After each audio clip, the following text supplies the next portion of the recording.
Good morning student. आज हम BSc second year का इम्यूनोलॉजी माइक्रोबायोलॉजी एंड बायोटेक्नोलॉजी की बुक का एक टॉपिक लेके आए हैं जो अपन ने पहले थोड़ा सा रह गया था, अपना कंप्लीट नहीं हो पाया था, प्रॉब्लम आ गई थी इस वजह से। तो इस एक बार वापस इसको न्यूट्रिशन एंड बैक्टीरिया को देख लेते हैं। जैसा कि मैंने पहले बताया था कि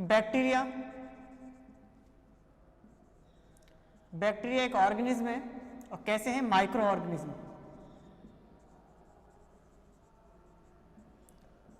जो कि अपनी लाइफ को सरवाइव करने के लिए, जीने के लिए एनर्जी की रिक्वायरमेंट होती है। एनर्जी के लिए न्यूट्रिशन करते हैं।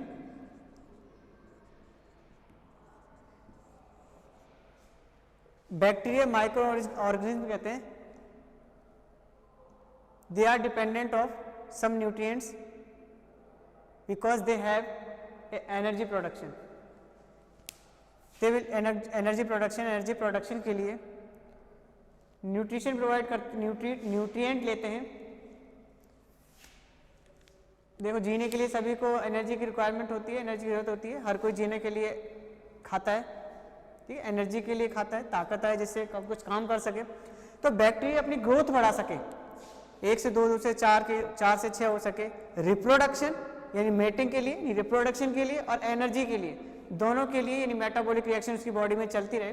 इस चीज़ के लिए वो क्या करता है, कुछ डिपेंडेंट होता है, कुछ इंडिपेंडेंट होते हैं। कुछ तो क्या होते हैं, खुद ही बनाते हैं, कुछ तो कैसे होते हैं, डिपेंडेंट, ठीक है, डिपेंडेंट होते हैं, और कुछ कैसे होते हैं, इंडिपेंडेंट। इंडिपेंडेंट, डिपेंडेंट का मतलब कोई निर्भर होता है दूसरे पे, कोई नहीं होता है ना। जैसे कुछ चीज जिनमें क्लोरोफिल पिगमेंट्स वगैरह होते हैं, वो सनलाइट की प्रेजेंस में खुद ही बना लेते हैं ना फूड का फॉर्मेशन। कुछ दूसरे लेग्यूमिनेसी वाले की बात करें, लेग्यूमिनेसी के प्लांट जो होते हैं उन पे नाइट्रोजन फिक्सेशन के फॉर्म में जो रहते हैं वो डिपेंडेंट फॉर्म में रहते हैं। इस तरीके से बैक्टीरिया इंडिपेंडेंट होते हैं। अब न्यूट्रिएंट की बात करें, जब बैक्टीरिया डिपेंडेंट के फॉर्म में है, इंडिपेंडेंट के फॉर्म में है, तो न्यूट्रिएंट की बात करें, कौन से न्यूट्रिएंट से एनर्जी का प्रोडक्शन करते हैं।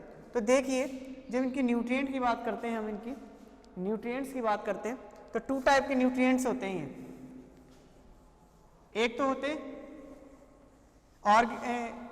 ऑर्गेनिक या इनऑर्गेनिक। केमिस्ट्री में जानते हैं आप, जब न्यूट्रिएंट की बात करते हैं, बैक्टीरिया के न्यूट्रिएंट्स की बात करते हैं, तो 2 टाइप्स के होते हैं, एक organic, inorganic. Organic nutrients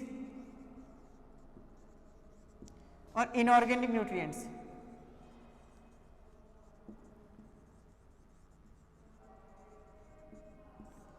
organic nutrients and inorganic nutrients. अब ऑर्गेनिक न्यूट्रिएंट्स और इनऑर्गेनिक न्यूट्रिएंट्स में क्या होता है, ऑर्गेनिक तो आप सिंपल से आप जानते हैं, जिसमें कार्बन प्रेजेंट हो, और कार्बन आपके किस किस में प्रेजेंट होगा, एक तो आपके कार्बोहाइड्रेट कार्ब्स में, दूसरा प्रोटीन, लिपिड, CO2, ठीक है, ग्लूकोज। ये तो क्या हो गए आपके कार्बनिक ऑर्गेनिक कंपोनेंट्स हो गए, जिनसे क्या बैक्टीरिया न्यूट्रिएंट्स प्रोवाइड करते हैं, न्यूट्रिएंट्स लेते हैं। जैसे किसी ब्रेड पर बैक्टीरिया आ गया, कोई ब्रेड है ना, ठीक है, उस पर भी आपने देखा होगा, रोटियों पे बैक्टीरिया आ जाते हैं, ठीक है। स्किन पे बैक्टीरिया डेवलप करने लग जाते हैं, ऊपर बैक्टीरियल डिजीज हो जाती है, बाहर की स्किन की फंगल इन्फेक्शन भी हो जाता है, ठीक है। कुछ प्रोटीन्स होते हैं, प्रोटीन्स का डिग्रेडेशन करती है। देखिए, इसके साथ ही पहले तो एक बात समझिए, ऑर्गेनिक क्या होते हैं, इनऑर्गेनिक कैसे होते हैं, ये बात करते हैं पहले, उसके बाद आगे बढ़ते हैं। इनऑर्गेनिक में क्या होता है, जैसे आपके SO2, दूसरा H2S,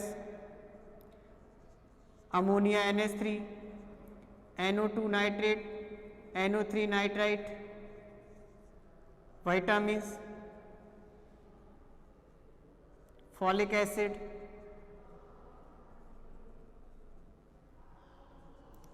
Fe+2, कॉपर,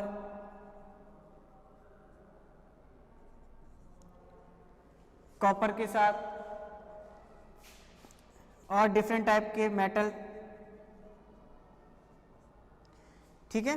तो ये सारे जो आपके होते हैं इनऑर्गेनिक कंपोनेंट्स में आते हैं, इन सभी से बैक्टीरिया न्यूट्रिशन प्रोवाइड करते हैं, न्यूट्रिशन लेते हैं, और इनसे भी बैक्टीरिया न्यूट्रिशन लेते हैं। अब डिपेंड करता है बैक्टीरिया की कंडीशन कैसी है, यानी कौन से टाइप के बैक्टीरिया, लाखों करोड़ों बैक्टीरिया टाइप के बैक्टीरिया होते हैं जो हेटेरोट्रोपस और ऑटोट्रोपस टाइप के भी होते हैं, खुद भी बनाते हैं, दूसरे भी डिपेंड रहते हैं। अब एक चीज याद रखना, चाहे ऑर्गेनिक कंपोनेंट्स हो चाहे इनऑर्गेनिक कंपोनेंट्स हो, चाहे ऑर्गेनिक कंपोनेंट्स हो चाहे इनऑर्गेनिक, एनर्जी का प्रोडक्शन होगा डिग्रेडेशन से, डिग्रेड करेंगे इसको, डिग्रेडेशन होता है, डिग्रेडेशन का मीन्स होता है कि इनको मेटाबॉलिक रिएक्शन के through, metabolic reaction with enzyme के थ्रू क्या करते हैं, ब्रेक डाउन करते हैं मॉलिक्यूल्स को, ब्रेक डाउन ऑफ मॉलिक्यूल्स, ठीक है। यानी बैक्टीरिया कुछ सब्सटेंस रिलीज करते हैं, उस सब्सटेंस जो एक जनरली बैक्टीरिया एंजाइम मान सकते हैं, वो एंजाइम मान लो ये है, मान लो जैसे इसी को ले लेते हैं Fe+2, लोहे को ले लेते हैं, आयरन को, आयरन की बात करते हैं, आयरन पे किसी बैक्टीरिया को हमने रख दिया, बैक्टीरिया सब्सटेंस रिलीज करेगा और Fe+2 को जो क्या करेगा, तोड़ेगा क्या, अपटेक कर लेगा, ठीक है, इसके मॉलिक्यूल्स को तोड़ेगा, और जब मॉलिक्यूल्स टूटते हैं तो सिंपल सी बात है एनर्जी निकलती है, और वो एनर्जी किस में यूज आती है, इसके मेटाबॉलिक रिएक्शन में यूज आ जाती है, ठीक है। तो कुछ एंजाइम रिलीज करके ब्रेक डाउन करता है, कोल्स को ब्रेक डाउन किया जाता है, ठीक है। इस तरीके से कार्बोहाइड्रेट को ब्रेक डाउन करेगा तब एनर्जी निकलेगी, ग्लूकोज को ब्रेक डाउन करेगा, प्रोटीन को ब्रेक डाउन करेगा, लिपिड्स को, ठीक है, CO2 को ब्रेक डाउन कर सकता है। तो बैक्टीरिया के अंदर ये कैपेबिलिटी होती है कि वह कुछ सब्सटेंस रिलीज करके मेटाबॉलिक रिएक्शन के थ्रू ब्रेक डाउन करके खुद के प्रोडक्शन को बढ़ाए, ठीक है ना, यानी अंदर अपटेक कर लेता है, अपटेक करके फिर उसका ब्रेक डाउन कर देता है, ठीक है। तो यही सिंपल सी बात है, एनर्जी प्रोडक्शन में यही काम होता है मेटाबॉलिक रिएक्शन के अंदर, ठीक है। अब देखिए, ये तो बात हो गई कि न्यूट्रिएंट्स कितने टाइप के होते हैं बैक्टीरिया के ना। अब आपको पता होगा कि बैक्टीरिया के अंदर, ये तो आप एक बार देख लीजिए,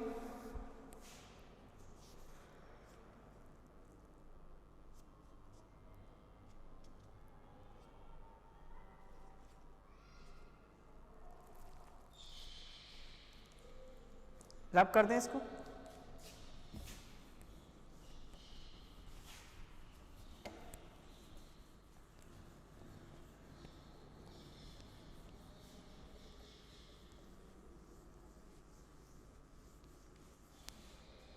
अब बात आती है कि नाइट्रो जो बैक्टीरिया अपन ने कह दिया कि इनऑर्गेनिक सब्सटेंस से लेते हैं, ऑर्गेनिक सब्सटेंस से लेते हैं, तो क्या कहते हैं, क्या कहा जाता है, किसका मतलब अगर ऑर्गेनिक को ले रहे हैं तो उन बैक्टीरिया क्या कहेंगे, इनऑर्गेनिक से ले रहे हैं तो उनको क्या कहेंगे, सनलाइट की प्रेजेंस में, क्लोरोफिल की प्रेजेंस में अगर अपना भोजन बना रहे हैं या फूड का फॉर्मेशन कर रहे हैं तो उनको क्या कहेंगे। तो देखिए, जब केमिकल किसी केमिकल पे डिपेंड है, तो कीमोट्रोफस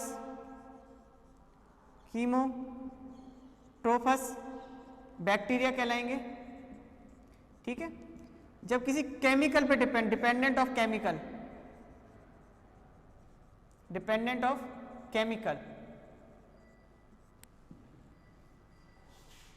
ठीक है, जब किसी केमिकल पे डिपेंड होते हैं तो कीमोट्रोपस कहलाते हैं, ठीक है। जब किसी केमिकल पे डिपेंड रहते हैं तो कीमोट्रोपस कहलाते हैं। इसके साथ ही जब सनलाइट की प्रेजेंस में खुद ही फूड का फॉर्मेशन करते हैं तो फोटो ऑटोट्रोपस कहलाते हैं, photo autotrophs, presence of sunlight,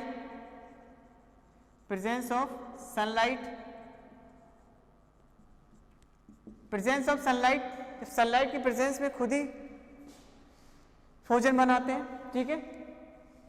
तो फोटो प्रेजेंस की, सनलाइट की प्रेजेंस में फोटो, और ऑटो यानी स्वयं बना रहे हैं, ट्रोपस मतलब कैटेगरी, भोजन फूड फॉर्मेशन। थर्ड नंबर के होते हैं कीमो ऑटोट्रोपस, एक तो कीमोट्रोपस होते हैं, कीमो ऑटोट्रोपस, ठीक है, इस तरीके के होते हैं, ठीक है।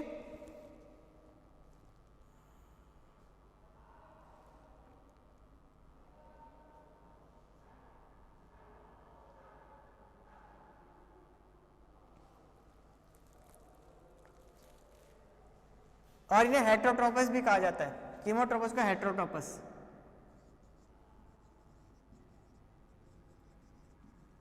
क्लियर है?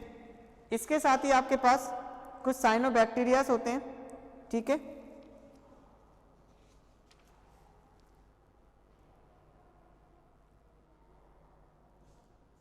यानी फोटो ऑटोट्रोपस, कीमोट्रोपस, कीमो ऑटोट्रोपस, हेटेरोट्रोपस। हेटेरो मतलब होता है डिपेंडेंसी दूसरे पे, हेटेरो पे ना। तो ये तो आपके होते हैं।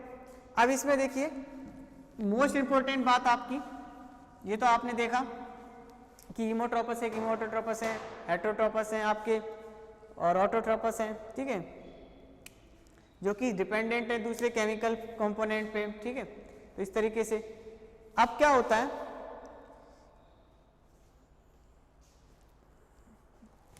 अब क्या होता है देखिए, जो बैक्टीरिया है, फंजाई है,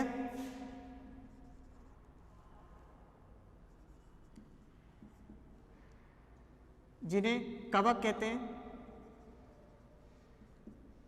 ठीक है। फंजाई और बैक्टीरिया ये दोनों ही डिपेंडेंट होते हैं। फंजाई भी माइक्रो ऑर्गेनिज्म में स्टडी की जाती है, जो कवक होते हैं, फफूंद जिसे कहते हैं, ये कवक जो फंजाई है उसको भी माइक्रो ऑर्गेनिज्म स्टडी की जाती है। बेसिकली इसको प्लांट में भी यूज किया जाता है, प्लांट, क्योंकि इसमें स्पोर्स प्रेजेंट होते हैं। प्रेजेंसेशन ऑफ स्पोर्स की वजह से इसको प्लांट में स्टडी की जाती है। बेसिकली माइक्रोबायोलॉजी का माइक्रो ऑर्गेनिज्म है ये, ठीक है। बैक्टीरिया भी माइक्रो ऑर्गेनिज्म है। इनमें देखिए जब रेस्पिरेशन की बात आती है, तो जब रेस्पिरेशन देखिए, जब एनर्जी का प्रोडक्शन होगा किसी भी चीज को, याद रखना एक चीज समझो कि जब बॉडी में एनर्जी की बात आ रही है,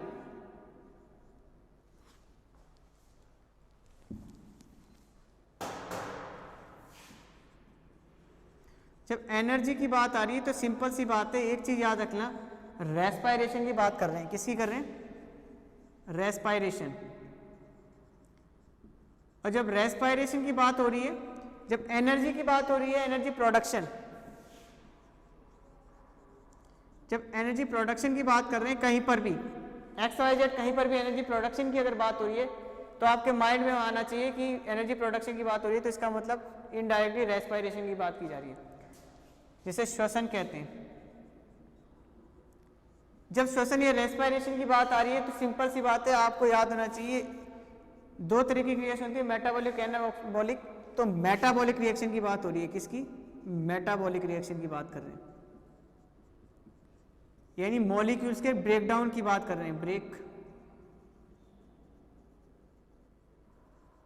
मॉलिक्यूल्स। जब ब्रेकडाउन ऑफ मॉलिक्यूल्स की बात कर रहे हैं, जब रेस्पिरेशन की बात कर रहे हैं, तो रेस्पिरेशन भी दो तरीके से बात कर रहे हैं, या तो प्रेजेंस ऑफ O2 या presence of absence of O2, ठीक है। अगर जब रेस्पिरेशन की बात हो रही है, मेटाबॉलिक रिएक्शन की बात हो रही है, ब्रेकडाउन ऑफ मॉलिक्यूल्स की बात हो रही है, कौन से मॉलिक्यूल्स होंगे? या तो ग्लूकोज होगा या फिर अदर ऑर्गेनिक सब्सटेंस। जितनी भी रिएक्शन चलती है, जितनी भी रिएक्शन होती है जो कि रेस्पिरेशन, जब तोड़ने वाली रिएक्शन होती है बॉडी के अंदर चलती है, तो मेटाबॉलिक रिएक्शन होती है, एंजाइम की प्रेजेंस में होती है, एनर्जी निकलता है, उसे अपन रेस्पिरेशन कहते हैं, ठीक है। रेस्पिरेशन प्रेजेंस, और ये काम होता है O2 के प्रेजेंस में, O2 के एब्सेंस में। जब O2 की प्रेजेंस में होता है तो एनारोबिक बोलते हैं,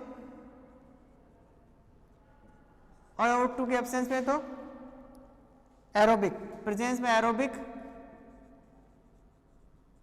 और इसको एनारोबिक।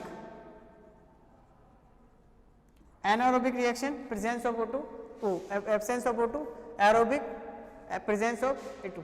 इसके अंदर लास्ट में, जैसे अगर ह्यूमन की बॉडी की बात करें, मसल सेल्स की बात करें, तो लैक्टिक एसिड का फॉर्मेशन होता है, किसका? लैक्टिक एसिड, ठीक है। प्लांट की अगर बात करें, कुछ एंजाइम्स की बात करें, तो इसमें एरोबिक में आपके पायरुविक एसिड का फॉर्मेशन होता है, पता होगा। प्लांट में बात करें पायरुविक एसिड,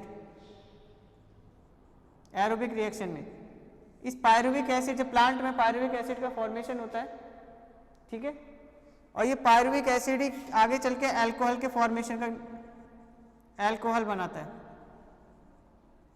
अल्कोहल के फॉर्मेशन में भी पार्टिसिपेट करता है।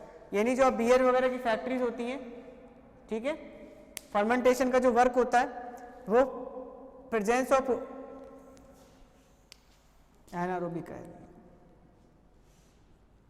ये वाला जो है आपका एब्सेंस ऑफ O2,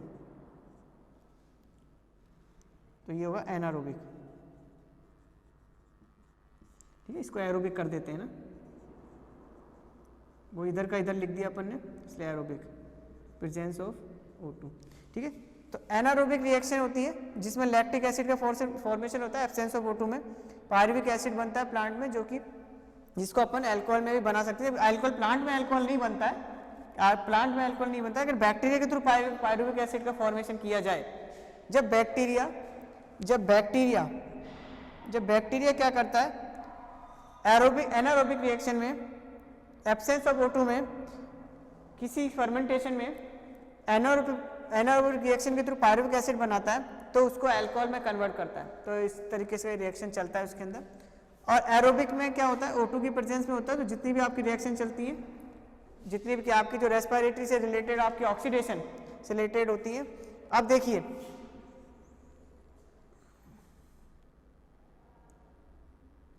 जब एरोबिक रिएक्शन हो रही है, ऑक्सीजन की प्रेजेंस में हो रही है, तो कोई से ये जो मेटाबॉलिक रिएक्शन है जो O2 के प्रेजेंस में हो रही है, ब्रेकडाउन में मॉलिक्यूल्स हो रहे हैं, तो इसे क्या कहते हैं अपन, ऑक्सीडेशन। क्या कहा जाता है, ऑक्सीडेशन। क्या कहते हैं, ऑक्सीडेशन। तो ऑक्सीडेशन होता है तब क्या बनता है, ATP फॉर्मेट होता है, ATP फॉर्मेशन। इधर भी लिख देते हैं ATP फॉर्मेशन, प्रोडक्शन लिख देते हैं, ठीक है। ATP का प्रोडक्शन होता है। तो ये समझ में आया कि बैक्टीरिया अगर एनर्जी प्रोडक्शन की बात कर रहा है तो रेस्पिरेशन की बात हो रही है, रेस्पिरेशन की बात हो रही है तो मेटाबॉलिक रिएक्शन की बात हो रही है। मेटाबॉलिक रिएक्शन भी किस टाइप की हो रही है, ऑक्सीडेशन। ऑक्सीडेशन भी जब होगा तो ऑक्सीजन के प्रेजेंस में होगा, जो ऑक्सीजन के प्रेजेंस में होगा तो एरोबिक होगा, ऑक्सीजन के एब्सेंस में होगा तो एनारोबिक होगा। और एनारोबिक में अगर बैक्टीरिया कुछ बनाने जा रहा है तो पायरुविक एसिड के फॉर्म में कन्वर्ट कर रहा है किसी सब्सटेंस को, तो अल्कोहल का फॉर्मेशन होगा। और प्लांट में अगर होगा तो आपको प्लांट के अंदर अगर ये चीज़ होती है, प्लांट में अगर ये बनता है तो आपके सिंपल सी बात है ATP का ही फॉर्मेशन होगा, ठीक है, ATP का फॉर्मेशन। तो इस तरीके से बैक्टीरिया क्या करता है, जो फंजाई हो चाहे बैक्टीरिया हो, माइक्रो ऑर्गेनिज्म में रेस्पिरेशन के थ्रू अपटेक करते हैं। तो देख लीजिए एक बार,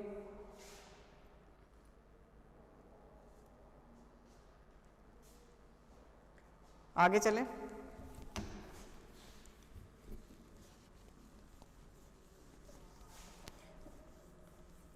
अपन ने कहा था डिपेंडेंट, इंडिपेंडेंट। तो ये तो इंडिपेंडेंट वाले जो खुद ही बना रहे हैं अपना, मतलब डिपेंडेंट वाले हैं, लेकिन ये ऑर्गेनिज्म किस पे डिपेंड है, आपके केमिकल वगैरह पे ना, ऑर्गेनिक वाले सब्सटेंस। अभी जो बात की वो ऑर्गेनिक सब्सटेंस की बात की थी, ठीक है, जब प्लांट हो, चाहे प्लांट से रिलेटेड हो चाहे ह्यूमन से रिलेटेड हो, ठीक है। जैसे आपने देखा होगा कुछ आपके वाले आपके एनिमल्स, आपके वाले बैक्टीरिया होते हैं, आपको याद हो तो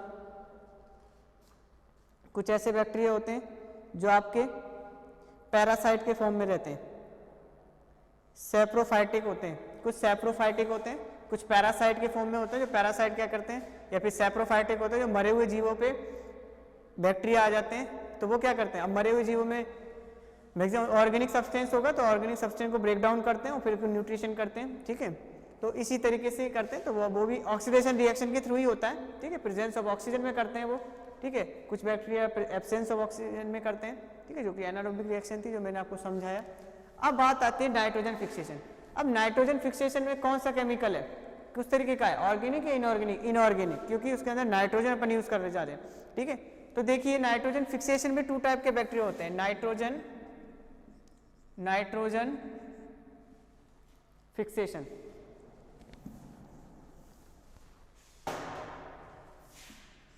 नाइट्रोजन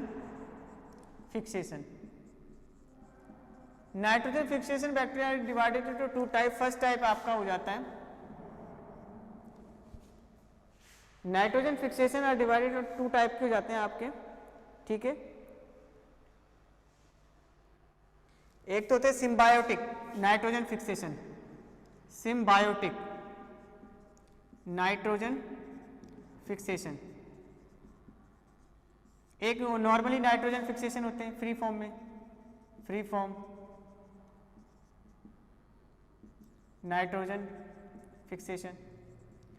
यानी कुछ तो आपके सिम्बायोटिक होंगे, यानी सिम्बायोटिक मतलब दूसरों पे कुछ प्लांट्स होते हैं, लेग्यूमिन पढ़ा होगा आपने, लेग्यूमिनोसी प्लांट, ठीक है। इसमें क्या होते हैं, नाइट्रोजन फिक्सेशन वाले बैक्टीरिया होते हैं, मैंने आपको पहले भी बताया था। इस तरीके के प्लांट है मान लो, और इसमें नीचे आपके कुछ नोड्यूल्स बने होते हैं इस तरीके से, ठीक है। इन बर्ड्स बनी होती हैं, इन बर्ड्स में क्या होते हैं, नाइट्रोबैक्टीरिया होते हैं। क्या होते हैं, नाइट्रोबैक्टीरिया। ये नाइट्रोबैक्टीरिया क्या करते हैं, ये बैक्टीरिया है, नाइट्रोबैक्टीरिया हैं जो इसमें सिम्बायोटिक फॉर्म में है, ठीक है, सहजीवन के फॉर्म में, सहजीवन के फॉर्म में है इसके साथ, ठीक है। लेग्यूमिनोसी कुल का प्लांट है जो, ठीक है। तो ये आपके इसमें प्रेजेंट होते हैं। तो ये क्या करते हैं, NO2 को, ये क्या करते हैं, देखिए एनवायरमेंट से बारिश से जो नाइट्रोजन सॉइल में आएगी, ये सॉइल है, सॉइल में किस फॉर्म में आएगी, N2 के फॉर्म में। N2 को NO2 में कन्वर्ट कर देते हैं, फिर N2 को NO3 में कन्वर्ट कर देते हैं, नाइट्राइट को कन्वर्ट कर देते हैं, फ्री फॉर्म के नाइट्रोजन को नाइट्राइट के अंदर कन्वर्ट किया जाता है, ठीक है। इस तरीके से इसमें डिफरेंस कर देते हैं ये नाइट्रोफिक्सेशन बैक्टीरिया। लेकिन क्या होता है, कुछ फ्री फॉर्म में भी नाइट्रोबैक्टीरिया पाए जाते हैं। फ्री फॉर्म का मतलब है कि आपके मान लो जैसे आपने क्या किया, यूरिन कर दिया आपने, बाहर यूरिन कर देते हैं, ह्यूमन नहीं लेकिन एनिमल्स तो करते ही हैं, ठीक है। तो यूरिन फॉर्मेशन करते हैं, यूरिन फॉर्मेशन करते हैं, ठीक है। तो यूरिन फॉर्मेशन में क्या होता है, अमोनिया होता है, ठीक है, NH3 अमोनिया होगा, ठीक है। अमोनिया के अंदर क्या है, NH3 है। अब इसमें क्या होगा, ये अमोनिया कैसा है, इनऑर्गेनिक सब्सटेंस है, और NH3 जो अमोनिया है आपका, अब अमोनिया को कोई सिम्बायोटिक नाइट्रोफिक्सेशन वाला बैक्टीरिया तो मिलेगा नहीं, फ्री फॉर्म में बैक्टीरिया होगा। तो ये बैक्टीरिया भी इसको क्या कर देता है, N2 में कन्वर्ट कर देता है, ठीक है, N2 में कन्वर्ट कर देता है। तो इस वाले बैक्टीरिया को अपन क्या कहते हैं, denitrification bacteria, denitrification bacteria. Denitrification का मतलब होता है नाइट्रोजन को अलग करना। जैसे इसमें जैसे NO2 हो तो NO3 को NO2 में कन्वर्ट कर दें, NO3 को फिर N2 में कन्वर्ट कर दें, यानी NH3 को N2 में कन्वर्ट किया है फ्री फॉर्म में, तो डीनाइट्रिफिकेशन कर दिया, नाइट्रोजन को अलग कर दिया, ठीक है, और हाइड्रोजन को अलग कर दिया H3 को। तो डीनाइट्रिफिकेशन, नाइट्रिफिकेशन भी होता है, ठीक है, नॉर्मली कर देते हैं, नाइट्रिफिकेशन भी होता है, ठीक है, सॉइल में कुछ होता है फ्री फॉर्म में, लेकिन मेजरली आपका नाइट्रिफिकेशन इसमें होता है। डीनाइट्रिफिकेशन अमोनिया को चेंज करने में किया जाता है। क्लियर है, क्लियर है। और कुछ क्या करते हैं, अब जैसे ये तो आपका NH3 है, लेकिन आपके पास क्या है, NH2 है, ठीक है।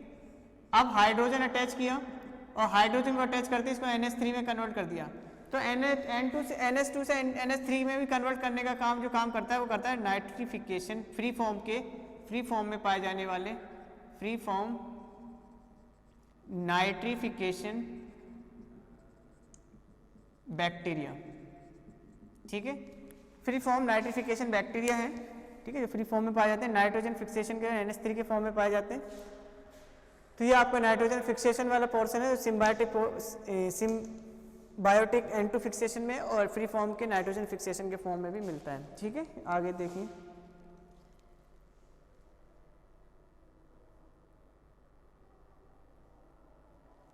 ऐसे NH2 प्लस,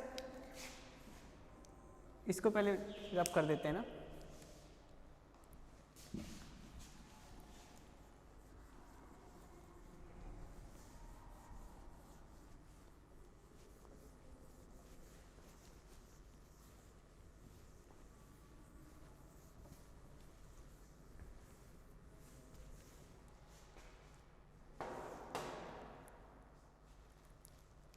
जैसे NH2 plus O2, NH2 plus O2 आपका, तो इसमें से क्या करें, NH2 प्लस O2 की बात करते हैं, NH2 प्लस O2 की बात करते हैं, तो एक तो अपन N2 जोड़ देते हैं, नाइट्रोजन, ठीक है, और नाइट्रोजन के बाद आपके पास बचता है H2O plus H plus, H2O plus H plus energy,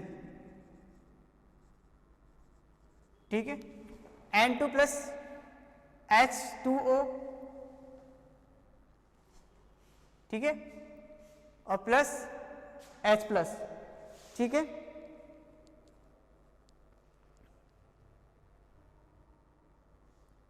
तो ये आपका काम किस में होता है, नाइट्रिफिकेशन आपके ऑक्सीडेशन के फॉर्म में। मैंने कहा ऑक्सीडेशन के फॉर्म में भी आपकी प्रेजेंस ऑफ ऑक्सीजन है, ठीक है, N2 के फॉर्म में कर दिया, तो ये N2 के फॉर्म में कन्वर्ट किया NH3 को, तो डीनाइट्रिफिकेशन किया गया है, किसके थ्रू, डीनाइट्रिफिकेशन बैक्टीरिया के थ्रू किया गया है, ठीक है, क्लियर है, ठीक है।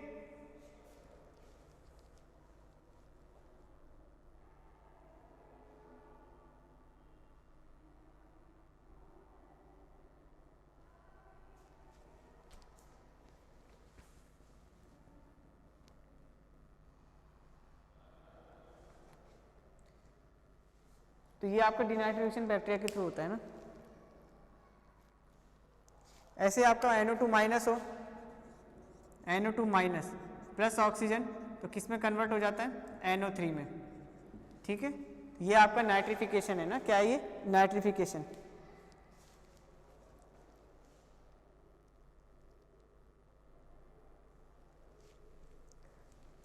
नाइट्रिफिकेशन है, क्लियर है, और प्लस एनर्जी।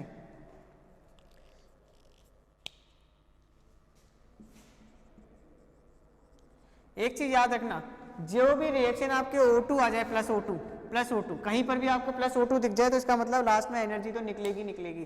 केमिस्ट्री में केमिकल रिएक्शन में कहीं भी ऑक्सीजन आ जाए तो ऑक्सीडेशन है, ऑक्सीडेशन का मतलब है कि एनर्जी तो निकलना ही निकलना तय है, ठीक है, एनर्जी का निकलना तय है, ठीक है।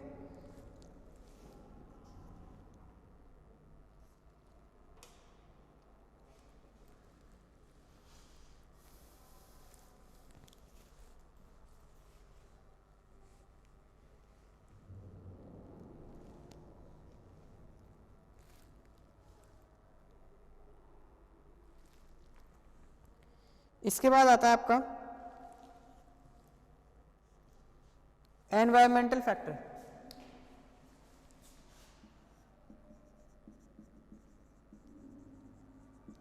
एनवायरमेंट यानी इफेक्ट ऑफ एनवायरमेंट। देखिए एनवायरमेंट में अगर एक कार्बनिक कंपोनेंट की बात करें, इनऑर्गेनिक कंपोनेंट की बात करें, वो इनऑर्गेनिक क्या, एबायोटिक फैक्टर की बात करें तो आपके टेम्परेचर और टेम्परेचर के साथ आपके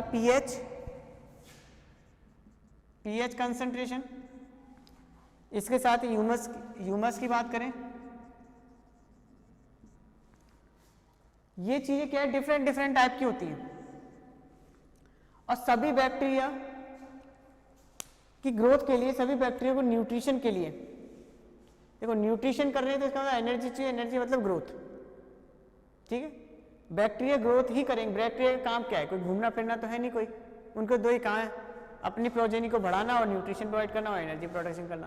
तो टेम्परेचर डिफरेंट टाइप का चाहिए, तो टेम्परेचर इफेक्ट करता है, ठीक है। स्टेलाइजेशन करते हैं, किसी भी जो इंस्ट्रूमेंट होते हैं उनको स्टेलाइज किया जाता है हॉस्पिटल में, वो स्टेलाइजेशन क्या करते हैं कि हाई टेम्परेचर में क्या करते हैं, बैक्टीरिया को किल कर देते हैं, ठीक है।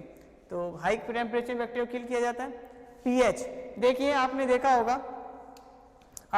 होगा कुछ पे तो क्या होते हैं, बैक्टीरिया ग्रोथ करते हैं, यानी डिफरेंट टाइप के पीएच पे, डिफरेंट टाइप के पीएच पे बैक्टीरिया डिफरेंट जगह ग्रोथ करते हैं। जैसे अचार है, अचार का पीएच अलग होता है, खट्टा होता है वो, और एक ये मान लो कोई मीठा मुरब्बा है ना, दोनों ही अचार है, एक केरी का अचार है एक उस पर, और दोनों पे आपने क्या किया, पानी के हाथ लगा दिए ना। अब जैसे ही पानी के हाथ लगाएंगे उसके अंदर फंगस आ जाएगी, और कुछ बैक्टीरिया भी आ जाएंगे। इसको छोड़ो आप, इसके अलावा आपने देखा होगा फर्मेंटेशन का काम होता है, ठीक है। फर्मेंटेशन में क्या होता है, मीठे प्रोडक्ट भी बनते हैं और खट्टे भी बनते हैं, और दोनों का पीएच अलग होता है, लेकिन बैक्टीरिया दोनों जगह ग्रोथ करते हैं। तो इसका रीज़न यही है कि डिफरेंट, एक पर्टिकुलर बैक्टीरिया ग्रोथ करने के लिए पर्टिकुलर पीएच की रिक्वायरमेंट होती है, ठीक है। इसके साथ ही ह्यूमस एनवायरनमेंट में वाटर की कितनी कंसंट्रेशन है, इस पे भी ऑर्गेनिज्म की ग्रोथ डिपेंड करती है। यानी आप रसोई की किचन में से कोई बैक्टीरिया लेके आए, एक गार्डन में से कोई बैक्टीरिया लेके आए, और एक सड़क के किनारे से कोई बैक्टीरिया लेके आए, तीनों की अगर आप ग्रोथ कराते हैं, दोनों की, तीनों की ग्रोथ करा के देखते हैं, तो तीनों में आपको ग्रोथ में कोई ना कोई डिफरेंशिएशन जरूर आएगा, क्योंकि एक साथ आप ग्रोथ कराएंगे तो किसी में कम, किसी एक ही जगह अगर तीनों को लाके ग्रोथ कराते हैं तो तीनों में डिफरेंशिएशन 100% आएगा। इसका रीजन यही है कि तीनों के एनवायरनमेंट को अपन ने छेड़छाड़ की है। जिसको सॉइल में ग्रोथ करना चाहिए था उसको, क्योंकि सॉइल का पीएच क्या होता है, डिफरेंट होता है। सॉइल का जो पीएच होता है वो डिफरेंट टाइप का होता है। सॉइल के पीएच को लेके हम लैब में लेके आ गए या रूम में लेके आ गए, रूम के टेम्परेचर, रूम के पीएच में, रूम में सॉइल से हटा के रूम में रख दिया हमने, तो वहाँ का जो एटमॉस्फेयर है वो अलग होगा, तो ग्रोथ करने में उसको प्रॉब्लम होगी। तो इस तरीके से एनवायरमेंटल फैक्टर भी इन्फॉर्मेंट रखते हैं, ठीक है। इसके साथ ही आपने देखा होगा कुछ बैक्टीरिया गर्म पानी में रहते हैं तो वो थर्मोबैक्टीरिया कहलाते हैं, जो आपके टेम्परेचर रेजिस्टेंस होते हैं कुछ बैक्टीरिया, ठीक है। और कुछ बैक्टीरिया आपके जो कुछ आपके निम्न टेम्परेचर पे आ जाते हैं, ठीक है। तो इस तरीके से अगर ग्रोथ बनाए, हम ग्रोथ कर्व बनाते हैं अगर अपन,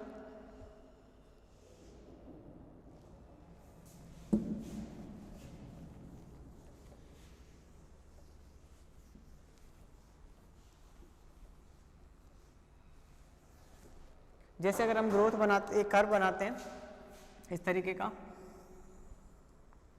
और टेम्परेचर लिख देते हैं, स्टार्टिंग में हमने लिख दिया 0 डिग्री टेम्परेचर, और सेल्सियस में लिखते हैं अपन टेम्परेचर, तो 0 डिग्री लिखा है, 10-10 का रेशो लेते हैं अपन, ठीक है। और यहाँ अपन -30 कर देते हैं, -30, ठीक है। तो यहाँ 10, 20, 30, 40, 50, 60, 70, 80, 90, 100 तक लेते हैं। 10 डिग्री कर दिया अपन ने, 10 डिग्री सेंटीग्रेड, 20 डिग्री सेंटीग्रेड का है, 30 डिग्री सेंटीग्रेड की है, 40 डिग्री है, ये आपका 50 है, ये 60 आ गया आपके, 70 आ गया आपके, 80 आ गया, ये 90 और ये 100, यानी आपका मैक्सिमम टेम्परेचर 100। अब देखिए हम बैक्टीरिया की ग्रोथ कर्व की बात करते हैं, ग्रोथ कराने की कोशिश करते हैं, तो हम 3 ट्रिक, जैसे मान लो हम 34 तक अपन लेते हैं, 30 तक लेते हैं, फिर 40 से 30 तक लेते हैं, फिर 20 से 40, 50 तक लेते हैं। तो एक तो हमने ले लिया 30 तक, एक मिनट इसको इस तरीके से,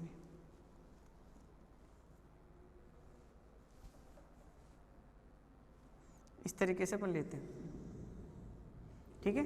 ये आपका 30 तक हो गया। 30 के बाद आप लेते हैं तो 20 से लेके आप 50 के बीच में लेते हैं,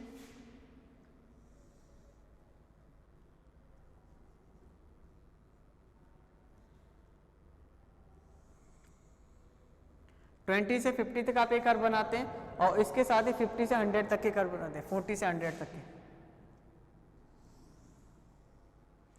डिफरेंशिएशन दोनों तीनों में क्या है कि देखिए, कुछ ये बैक्टीरिया जो आपके 20 से 30 डिग्री सेंटीग्रेड तक गए हैं, ये आपके साइक्रोफिलिक कहलाएंगे। ये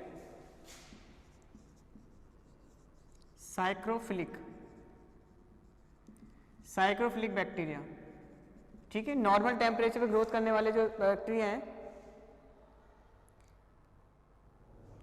ये आपके मीजोफिलिक हैं,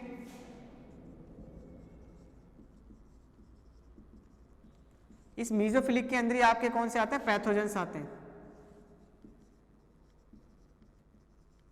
क्योंकि आपको पता है आपकी बॉडी में कोई इन्फेक्शन हो गया, मान लो कोई स्किन इन्फेक्शन है, कोई यूरिनरी इन्फेक्शन है, कोई आपके रेस्पिरेटरी सिस्टम से रिलेटेड कोई इन्फेक्शन है ना, कोई आपके जेनेटल कोई इन्फेक्शन है, तो कोई सा भी अगर इन्फेक्शन होता है तो आपकी बॉडी 37 डिग्री सेंटीग्रेड से 37 डिग्री 38 डिग्री के करीब आपका टेम्परेचर रहता है।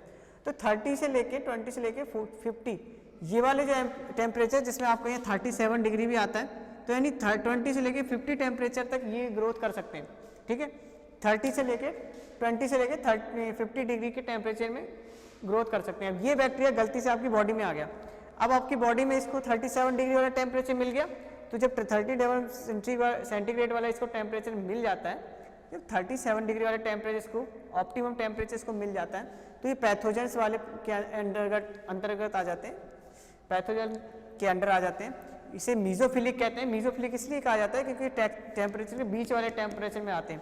या आपको साइक्रोफिलिक टेम्परेचर जो स्टार्टिंग का टेम्परेचर है, जब ये 40 से लेकर 100 के बीच में टेम्परेचर में रहते हैं कोई बैक्टीरिया, है ना, 40 से लेकर 100 टेम्परेचर को रेजिस्टेंस होते हैं, रेसिस्टेंस होते हैं, ठीक है, रेसिस्टेंस होते हैं, अपनी बॉडी को उसमें रह सकते हैं, लाइफ को सर्वाइव कर सकते हैं, पूरी ग्रोथ कर सकते हैं, तो इसको कहते हैं थर्मोबैक्टीरिया। क्या कहते हैं इनको? थर्मोबैक्टीरिया, ठीक है। कौन से बैक्टीरिया? थर्मोबैक्टीरिया, है ना। और मीजोफिलिक बैक्टीरिया, ये कौन से बैक्टीरिया? मीजोफिलिक बैक्टीरिया, है ना। तो ये थर्मोबैक्टीरिया, मीजोफिलिक बैक्टीरिया, साइक्रोफिलिक बैक्टीरिया, ठीक है। तो ये आपका पोर्शन होता है, ठीक है। और इस तरीके से आपके बैक्टीरिया को डिसाइड किया गया है, ठीक है।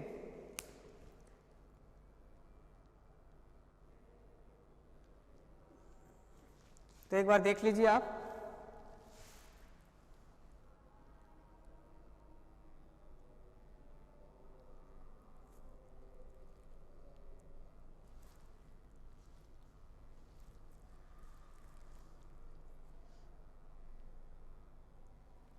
इसी तरीके से एक और बनाते हैं। ये तो आपका टेम्परेचर रिलेटेड है। मीजोफिलिक एंड थर्मोबैक्टीरिया होते हैं जो, ठीक है, गर्म पानी में रहते हैं ये।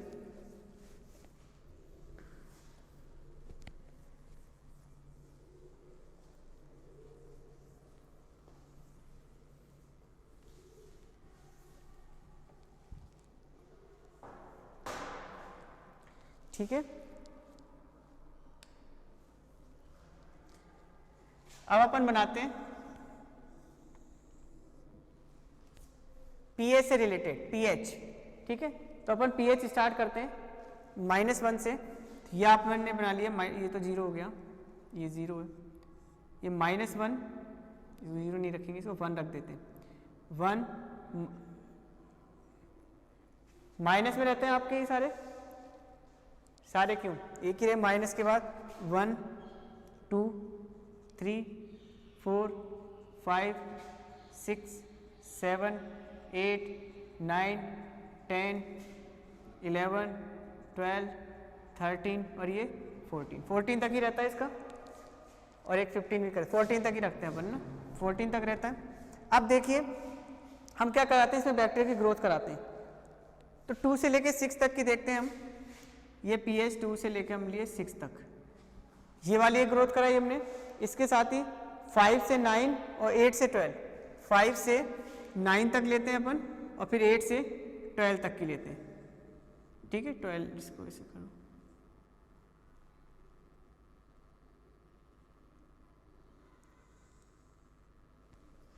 ठीक है। अब देखिए ये क्या है, pH, क्लियर है? क्या है ये? pH, ठीक है। अब देखो ये वाला जो पोर्शन है, pH स्केल जानते हैं आप, pH स्केल में जो लो नंबर होता है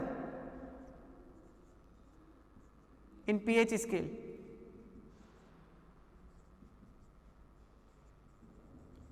लो नंबर होता है इन pH scale, that's called is a,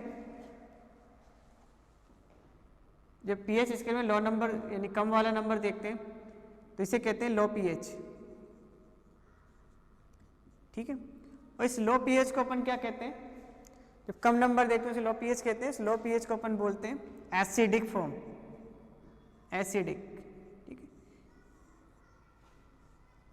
है। जब हम 7 से आगे बढ़ते हैं, 7 to 40 के बीच में देखते हैं, इसको 1 to 7 देखते हैं, 7 पे न्यूट्रल आ जाता है, ठीक है। 7 पे क्या आ जाता है आपके, 7 पे न्यूट्रल आ जाता है, ठीक है।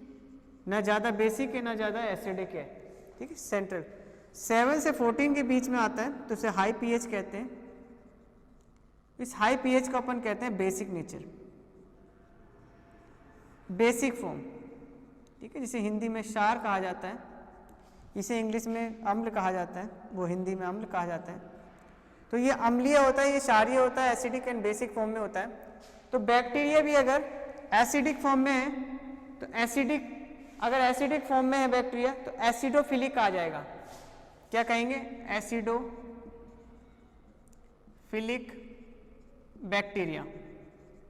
यदि आपके 5 से 9 के बीच में बीच के न्यूट्रोफिलिक बैक्टीरिया हो जाएंगे आपके, कौन से हो जाएंगे?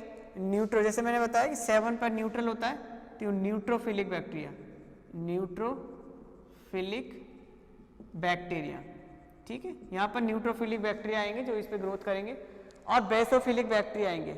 एल्केलोफिलिक या बेसोफिलिक, क्या बोलते हैं इनको? बेसोफिलिक बोल देते हैं, बेसोफिलिक, बेसोफिलिक, या फिर या तो आप इसको बेसोफिलिक बोलो या फिर एल्केलोफिलिक, एल्केलोफिलिक, ठीक है। तो एल्केलोफिलिक हो जाएंगे आपके, एल्केलोफिलिक हो जाएंगे या फिर, तो इस तरीके से हमने पीएच के डिपेंडेंस, पीएच के ये बैक्टीरिया नंबर है, ठीक है। तो ये पीएच के अकॉर्डिंग हमने देखा कि किस तरीके से लो पीएच वाला आपका एसिडोफिलिक होता है, सेंट्रल वाले जो आपके होते हैं वो न्यूट्रोफिलिक कहलाते बैक्टीरिया कहलाएंगे, और बेसोफिलिक जो होते हैं जिनका बेसिक नेचर होता है हाई पीएच में लाइफ को अपनी कंप्लीट सर्वाइव करते हैं, वो आपके बेसोफिलिक एल्केलोफिलिक कहलाते हैं, ठीक है। एल्किल नेचर होता है, इस वजह से एल्केलोफिलिक कहलाते हैं। एल्किल नेचर होने की वजह से इसको एल्केलोफिलिक कहा जाता है, ठीक। एक बार देखते हैं acidophilic, neutrophilic and basophilic. Acid की फॉर्म में एसिडोफिलिक, न्यूट्रल स्टेज में न्यूट्रोफिलिक एंड बेसिक नेचर में बेसोफिलिक। रब कर दें इसको।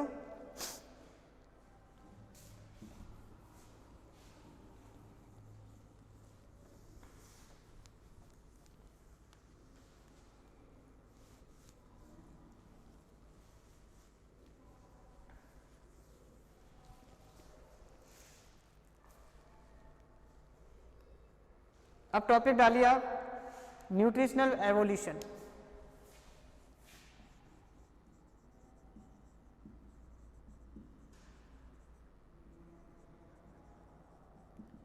न्यूट्रिशनल एवोल्यूशन, न्यूट्रिशनल एवोल्यूशन क्या होता है? न्यूट्रिशनल एवोल्यूशन क्या होता है कि देखिए, जब स्टार्टिंग में बैक्टीरिया आए थे अर्थ पे, जब बैक्टीरिया स्टार्ट हुए तब उनके पास कोई ऑप्शन नहीं था, ठीक है। शायद जब वो आए थे तब सनलाइट से ही फूड बना रहे थे, ऑटोट्रोपस थे, क्योंकि कोई दूसरा था नहीं, ठीक है, खुद ही बनाते थे। लेकिन स्टार्टिंग में जो बैक्टीरिया वो ऑटोट्रोपस होंगे, सिंपल सी बात है, जब कोई हायर ऑर्गेनिज्म नहीं आया, कॉम्प्लिकेटेड कोई ऑर्गेनिज्म नहीं आया, तो सिंपल सी बात है वो कैसे थे? ऑटोट्रोपस। कैसे थे? ऑटोट्रोपस। ऑटोट्रोपस, ठीक है, स्वभोजी, इसे बोलते हैं स्वभोजी। क्या बोलते हैं? स्वभोजी, खुद का भोजन बनाने वाले स्वयं स्वभोजी कहलाते हैं, ऑटोट्रोपस होते हैं। हो सकता है कीमो ऑटोट्रोपस भी हो, क्योंकि केमिकल तो स्टार्ट हो ही गया था, तो वो कीमो ऑटोट्रोपस भी हो सकते हैं, ठीक है, ऑटोट्रोपस। तो इस तरीके से इनमें, लेकिन धीरे धीरे क्या आया, इनमें एवोल्यूशन आया। एवोल्यूशन क्या हुआ, ये डिपेंडेंट भी होने लग गए, और ये क्या करने लग गए, जैसे लेग्यूमिनेसी कुल में रहने लग गए, किसी अदर प्लांट में अपनी लाइफ को सर्वाइव करने, किसी अदर ऑर्गेनिज्म में सर्वाइव करने लग गए, किसी हायर एनिमल्स की लाइफ अंदर सर्वाइव करने लग गए ना। सॉइल में सॉइल में तो खैर इंडिपेंडेंट हो गए, इसके साथ ही अदर सब्सटेंस में ये सर्वाइव करने लग गए। तो इसके अकॉर्डिंग इनको डिफरेंट टाइप की कैटेगरी में इनको डिवाइडेशन किया गया, ठीक है। ये ऐसा क्यों हुआ? क्योंकि इनके अंदर जेनेटिकली चेंजेस आने लग गए ना। जेनेटिकली चेंजेस क्या होते हैं? देखिए क्या होता है, जीन में जेनेटिक चेंज, पार्टिकुलर जीन एक एंजाइम फॉर्मेशन करता है। क्या करता है? एंजाइम फॉर्मेशन करता है, जस्ट लाइक ए प्रोटीन, ठीक है, एंजाइम को फॉर्मेशन करता है जस्ट लाइक ए प्रोटीन। और आपको पता है मैक्सिमम पोर्शन प्रोटीन का बना होता है बॉडी में, मतलब काफ़ी हद तक आपका प्रोटीन फॉर्मेशन, प्रोटीन की चीज़ें होती हैं। अब बात ये आती है, जब जीन में चेंज होगा तो एंजाइम चेंज होगा, अगर ये चेंज हुआ तो प्रोटीन चेंज, प्रोटीन चेंज तो उसकी एनाटॉमी में चेंज, जब प्रोटीन चेंज तो उसकी एनाटॉमी चेंज, जब एनाटॉमी चेंज तो फिजियोलॉजी चेंज, और जब फिजियोलॉजी चेंज तो उसका न्यूट्रिशन का सिस्टम भी चेंज।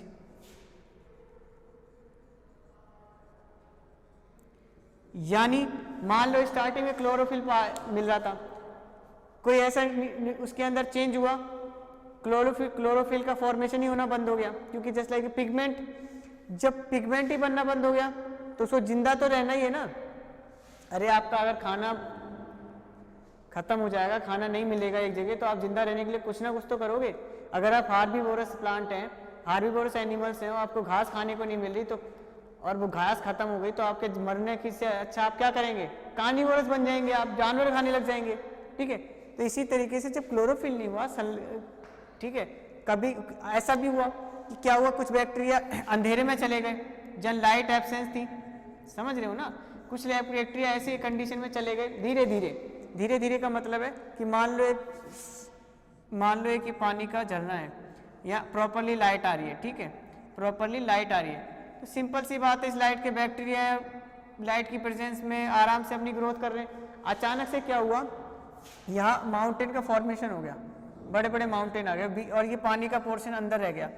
ठीक है, अब लाइट आना बंद हो गई, अब लाइट आना बंद हो गई तो इनमें फूड प्रोडक्शन बंद हो गया, ग्रोथ बंद हो गई, तो ग्रोथ बंद हो गई तो इनमें क्या किया, जेनेटिक चेंज होने लग गया एवोल्यूशनरी, और कुछ ना कुछ करने लग गए। और क्या करने लग गए, ये यहाँ पर कुछ प्रोडक्ट थे या फिर कोई प्लांट थे, उन प्लांट पे डिपेंड हो गए, या फिर यहाँ पर कोई ऑर्गेनिक सब्सटेंस था उस पर डिपेंड हो गए, कुछ और चीज़ें खाने लग गए।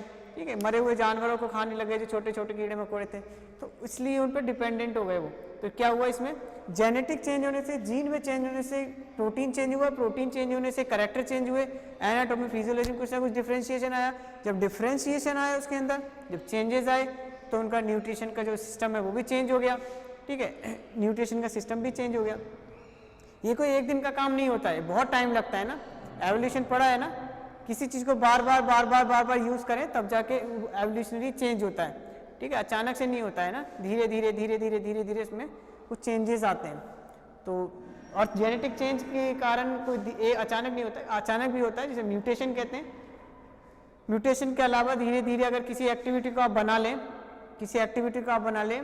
कोई एक्टिविटी आप बार बार लाइफ टाइम करते रहें, तो क्या होगा, आपके अंदर कुछ ना कुछ चेंज आएंगे, वही एक्टिविटी आपके आने वाली प्रोजेनी में भी आपको शो होने लग जाएगी। क्यों? क्योंकि आपने जीन में ऐसा चेंज किया है कि आपकी वो जीन ट्रांसफर हुआ आपकी प्रोजेनी में, आने वाली संतान में, और वो कैरेक्टर्स आपके जो है, जो इस टाइम है जो आपने डेवलप कर लिए, वो आपकी, कहते हैं कि जो होशियार लोग होते हैं, माइंडेड होते हैं, उनके बच्चे माइंडेड होते हैं, ऐसा कहने में आता है। ठीक है, तो इसलिए रीज़न ये है कि अपने आप को इतना चेंजेस कर लेते हैं कि वो जेनेटिक लेवल पे चेंज हो जाता है। जेनेटिक लेवल चेंज होने की वजह से वो जीन क्या है, first generation to second generation क्या होता है, ट्रांसफ़र होता रहता है। ठीक है, तो इस तरीके से चेंज किए जाते हैं न्यूट्रिशन। ठीक है, इसके अलावा आपके जो आपके सेफ्रोफाइटिक के अलावा आपको पैरासाइट के फॉर्म में कन्वर्ट हो गए। एक होते हैं प्यूट्रीफाइंग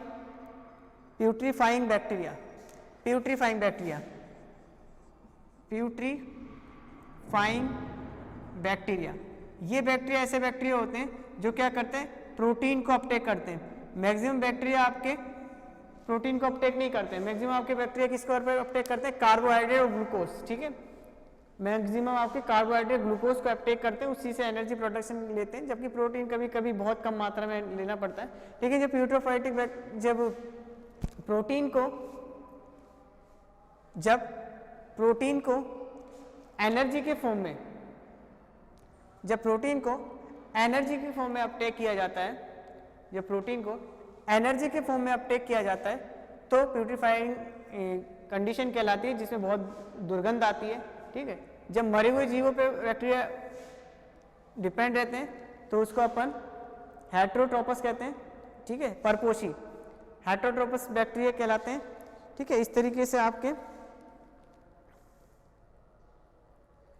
तो धीरे धीरे क्या हुआ, आपके जेनेटिक चेंज होते गए और आपके ऑटोट्रोपस हेटेरोट्रोपस में कन्वर्ट हो गए। ऑटोट्रोपस आर कन्वर्टेड इनटू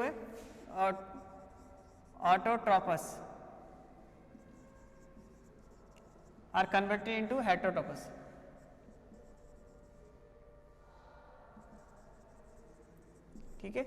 तो ऑटोट्रोपस आर कन्वर्टेड इनटू हेटेरोट्रोपस। तो इस तरीके से इसमें चेंजेस हुए बैक्टीरिया में। तो ये न्यूट्रिशन वाला पोर्शन आपका खत्म होता है ये चैप्टर। आगे अपन और पढ़ेंगे इसके साथ ही, ठीक है। इसके नेक्स्ट टॉपिक पढ़ेंगे रिप्रोडक्शन के सिस्टम को एक बार और देखेंगे, क्योंकि इसमें 2-3 ही आपके पॉइंट बताए थे। इसके साथ और इसमें आगे बहुत कुछ है, तो उसको भी एक बार देख लेंगे अपन, पढ़ेंगे। ये वाला पोर्शन आपका कंप्लीट होता है आज के लिए। नेक्स्ट क्लास में मिलते हैं। Okay, thank you.